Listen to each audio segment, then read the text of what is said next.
Hello and welcome to CrossTalk, where all things are considered. I'm Peter Lavelle. Is NATO sleepwalking into a conflict with Russia? Well, it certainly looks like it from where I stand. Ever since the Western-backed forced regime change in Kiev last year, the Pentagon and the State Department have been itching for a confrontation with Russia. This still may happen, but the results could be catastrophic.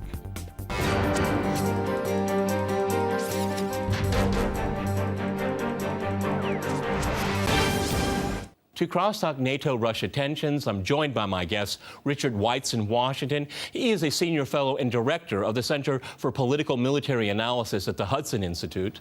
Also in Washington, we have Joe Lauria. He is a foreign affairs correspondent. And in Mountain View, we cross to Stephen Zunis. He is a professor of politics and international studies at the University of San Francisco. All right, gentlemen, crosstalk rules. In fact, that means you can jump in anytime you want, and I very much appreciate it. Joe, if I can go to you first in Washington, Patrick Smith wrote for Salon a few days ago an article about U.S.-NATO relations, and he says this. He says, the U.S.-Russia phony war, how Washington warmongers could bring us from stalemate to catastrophe. And the subtitle is even more interesting here. One of two outcomes is likely: another long Cold War or a great power conflict.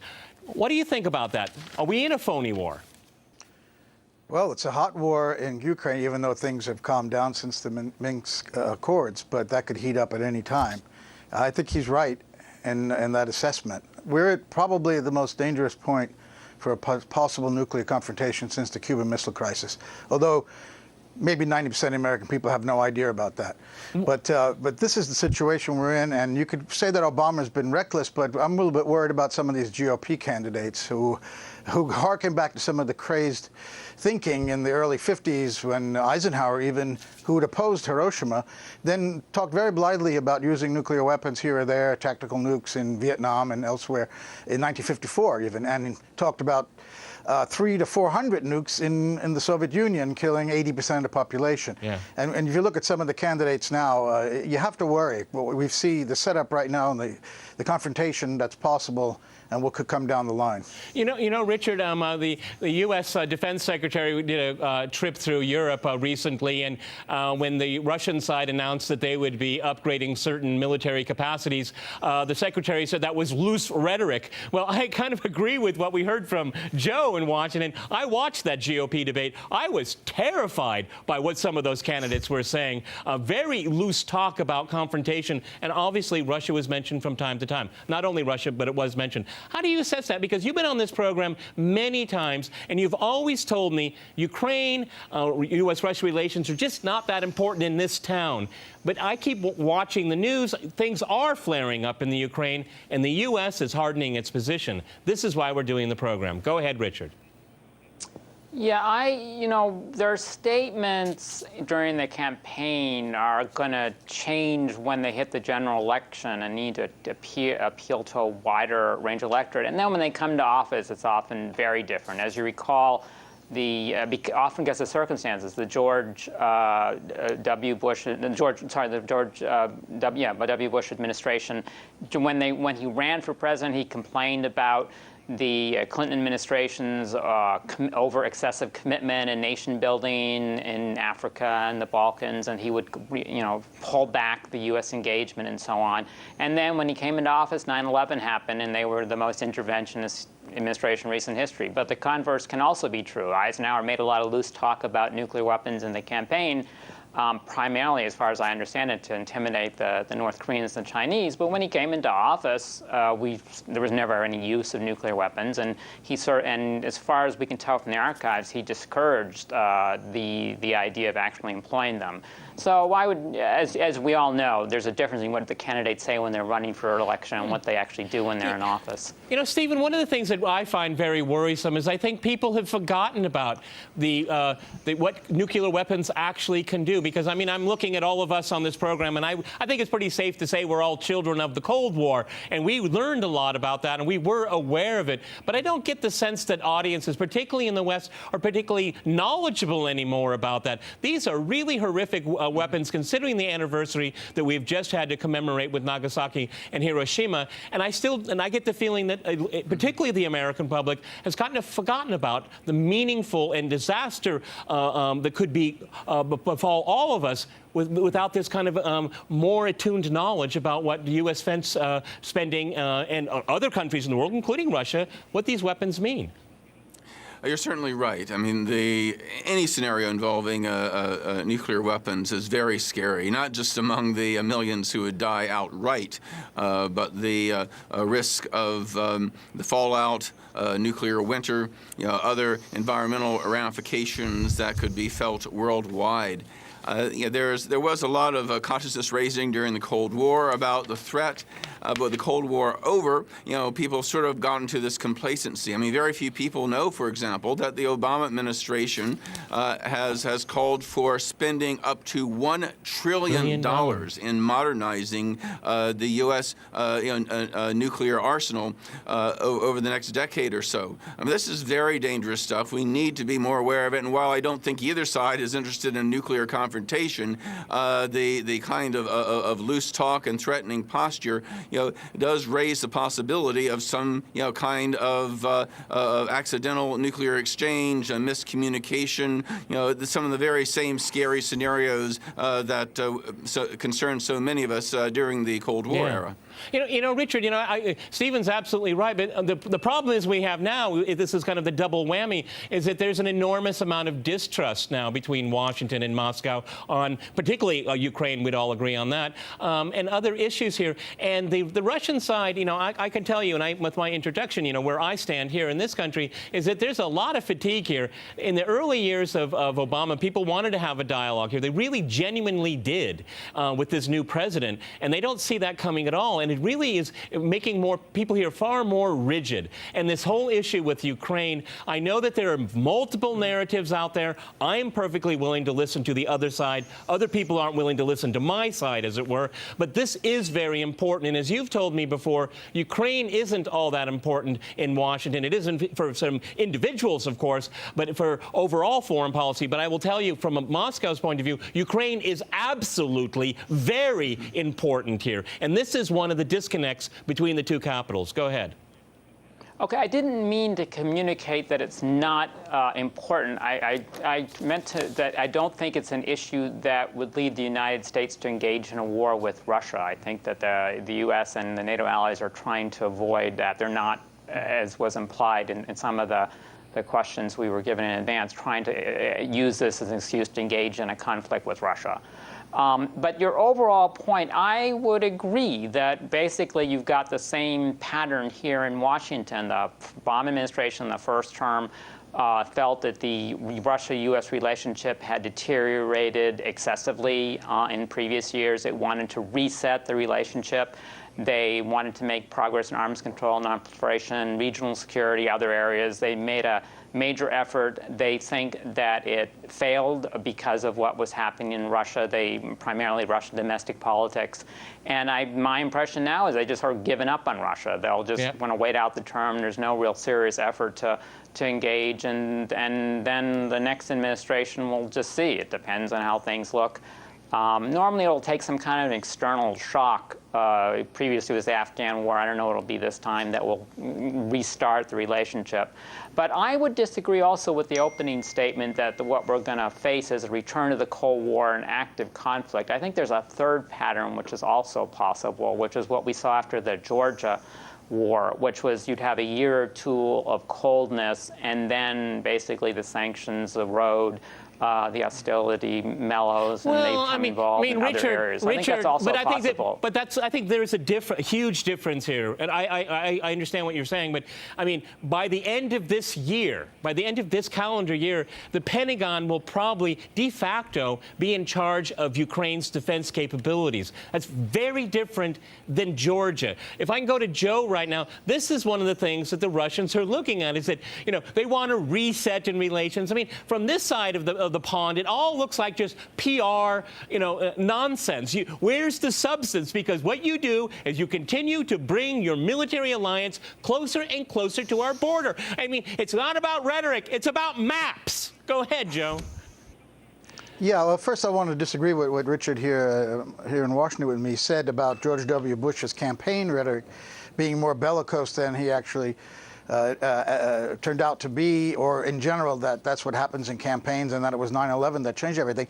You remember Bush was talking about some soft form of republicanism. I can't remember the phrase that he used right now. And then, of course, we all know that these plans for Iraq invasion, for example, were already on the board, but way before 9/11. Yeah.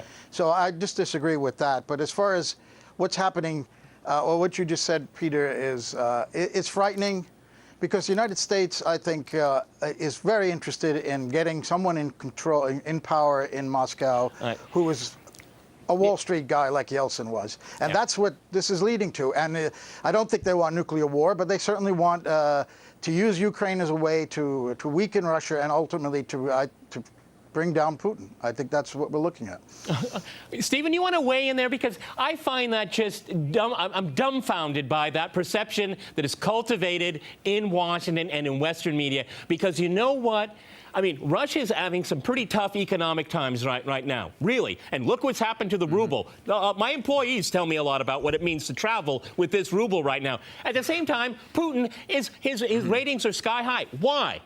Because everything that is written about him in Western media is translated instantly into Russian, and then that's when the flag comes up. That's when people start saluting here. I've lived here for 18 years. I've never seen it like the way it is right now. What are these fools in Washington trying to do? Now that what they have to deal is a political regime that everybody is lined up behind. Okay? All right. I'm going to go to a short break right here because I had a very long question right there, and I want to give you just as much time to reply. Okay? Gentlemen, we're going to go to a short break, and after that short break, we'll continue a discussion on NATO-Russia relations. Stay with RT.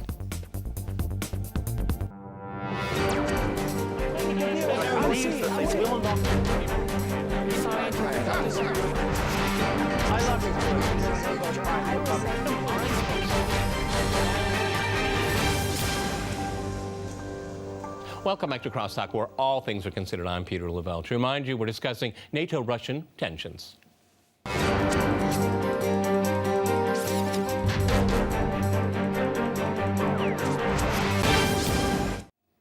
Okay, Stephen, I'd like to go back to you. Maybe I can just kind of condense my comment question to you right before the break here.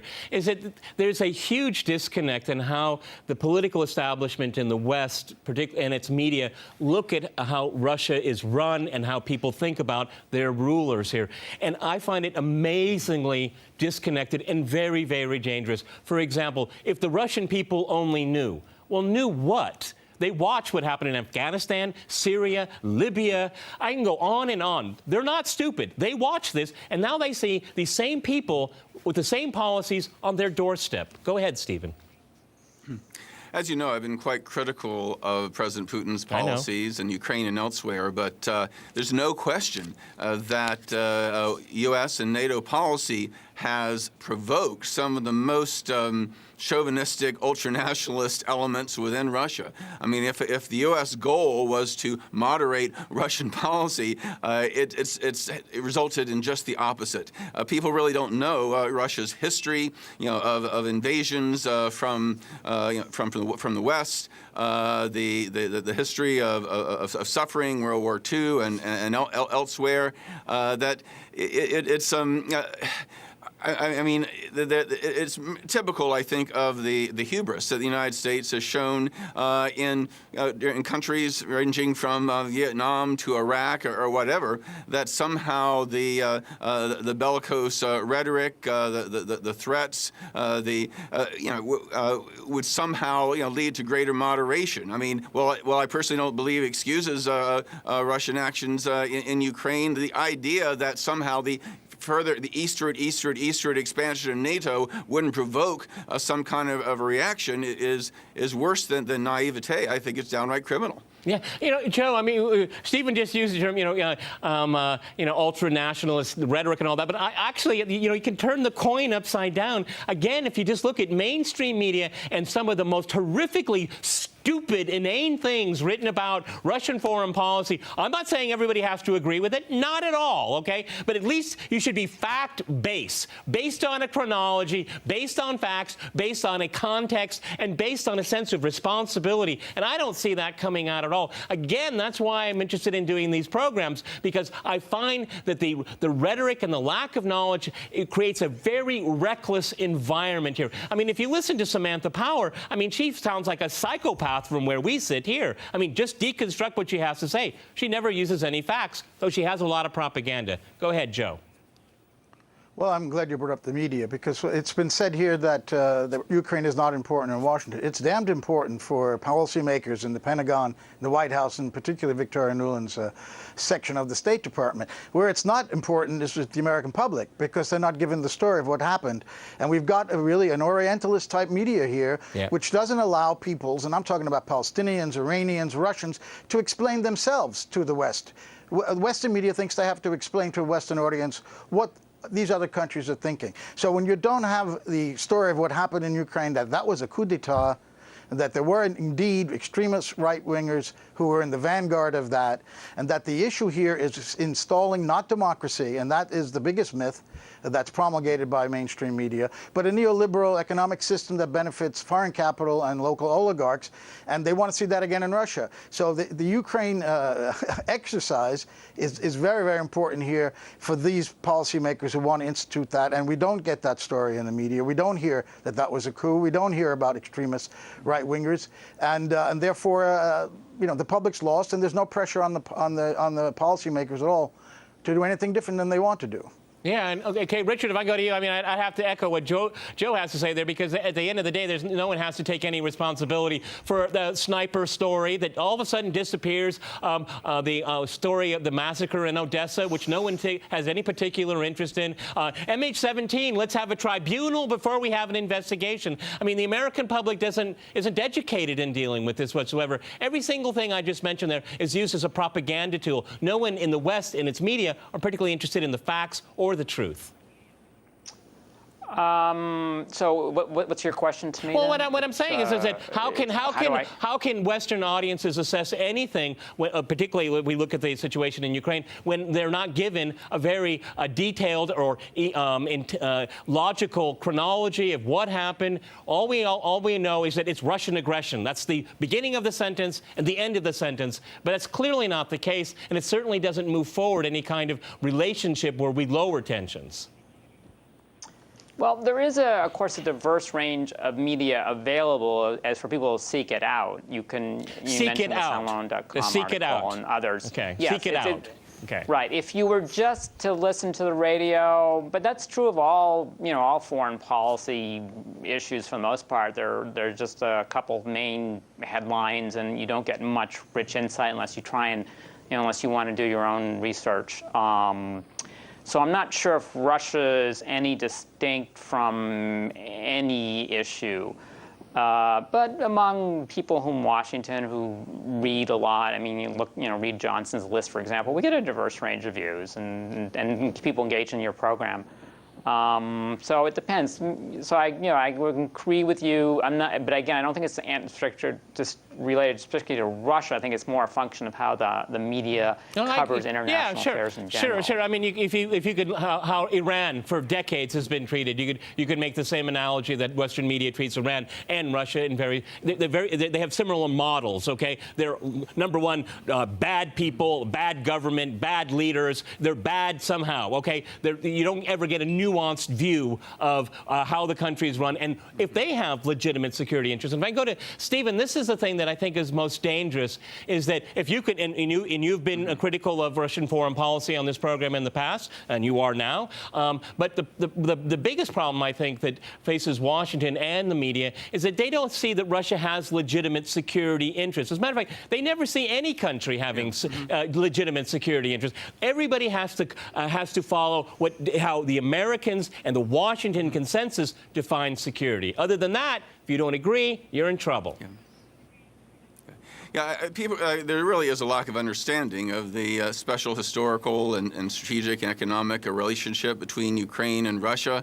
And though I would argue that the overthrow of Yanukovych was the role of the West and the United States in the overthrow of Yanukovych has been greatly exaggerated in some circles, and that there was a much more diverse opposition than the neo-fascists. The fact is that the hypocrisy and lack of understanding in the U.S. is incredible. I mean, to have John Kerry, who supported the invasion of Iraq on the grounds that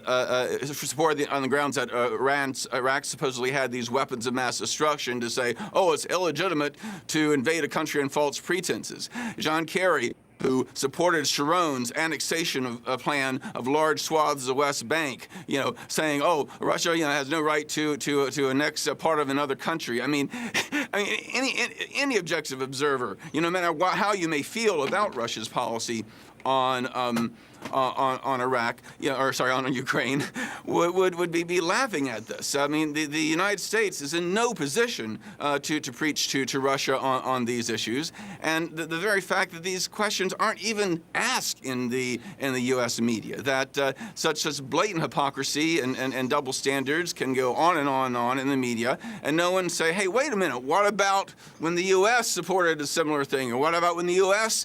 did a similar thing?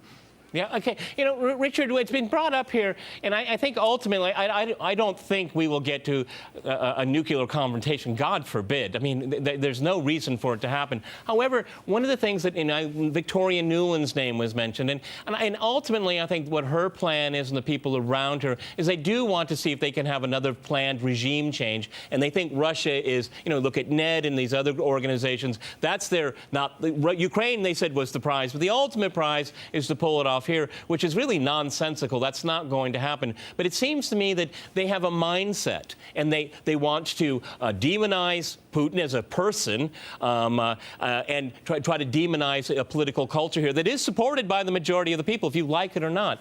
But, if that's their plan, do you think that we could get into a situation, the more they push that envelope here, the more the political establishment here is going to feel threatened, and that's when we go down this kind of chain of events where, you get this kind of Dr. Strangelove situation? Yeah, I don't see an active effort to remove Putin from power, primarily because the U.S. doesn't have the instruments to do that. There's a general consensus in Washington, getting back to some of your earlier points, that if Putin were not president, relations between Russia and the United States would be better. But there's not a real strategy or tactics that could achieve his removal. I mean, I don't know how the U.S. would do that, and any intervention would be counterproductive. And I'm not aware of anybody pushing that Richard, agenda. sanctioning Putin and his cronies, sanctioning this company. I mean, that is a concerted effort here to disrupt the political elite here. We're rapidly running out of time. Joe, if I can go to you here. I mean, in your mind, has it always been about regime change, Joe, in Washington? Well, of course, it's an empire, and America wants governments that will do their bidding. And when someone stands up to them, they're undermined, and if not overthrown. There's a long, long history in the post-war of the U.S. overthrowing governments, and that is not also something that you don't ever read about in the American press. And another example, when Putin's speech on Valdai, that never, I read that speech. And the next day, there wasn't one word in the American press about that, mainstream press. So they're explaining Russia for Americans without quoting the president who explained. You may not have to agree with what he says, but it's not even quoted. So yes, regime change, and as you say, sanctions is the way, and of course the NGOs. We did a program on that some time ago. That's a favorite method of trying to undermine and rile up opposition. And Stephen's right, by the way, the neo-Nazis played a role, and it is sometimes exaggerated, but it's ignored. Well, you can't ignore it as well. So yes, there's regime change all over the place. Venezuela, Iran, frankly, I think that's another topic, but Israel is very upset because that regime was going to be solidified with this nuclear deal. Okay, gentlemen, we've run out of time. Fascinating discussion here. As well. Many thanks to my guests in Washington and in Mountain View. And thanks to our viewers for watching us here at RT. See you next time. And remember, CrossTalk rules.